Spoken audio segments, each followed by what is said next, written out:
I'll share with you a real quick story of being, maybe about 15 years ago, being on a plane and sitting next to somebody who was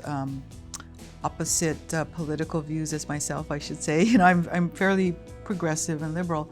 and I was sharing the work that my husband and I were doing in biodiesel and talking about renewable energy, all the green economy, that it could bring jobs and a cleaner world,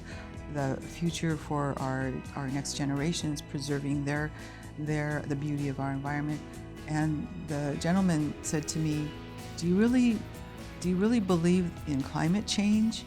And I said, do you really think it matters if we're making a better world and we're providing green jobs and our next generation can be excited about their contributions? And his answer was, well, no, I guess you're right. It doesn't matter if it's real or not if you're doing something good. So that being able to reach out to people and put in perspective from their way of thinking, how you might be able to change their minds and bring them into the scope of what we're doing, is a difficult thing, but it's so worthwhile. I just got done yesterday talking to some of our leaders with ICLA USA about the next COP,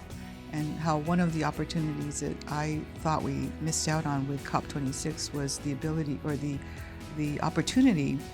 to possibly bring in some Republicans, and who there are Republicans who believe in climate change, who respect the environment and want to preserve it, and giving them a global stage and a place to speak,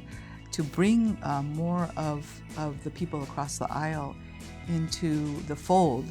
and have them see what's happening on a global level so that they can become part of it. Because right now we're so divided and we're so separate. All I saw on the US side at COP26 was Democrats. And I thought we really missed an opportunity so I'm hoping that we can reach out at the next COP and even finding one or two Republicans who might be interested in coming and speaking. And once you say those words on a global stage, it really makes an interior commitment where you can then go back and you can actually start taking different actions, maybe not aligning so strictly with the party that is against the environment, against some of our human freedoms, and what's going on in the United States right now, a lot of division.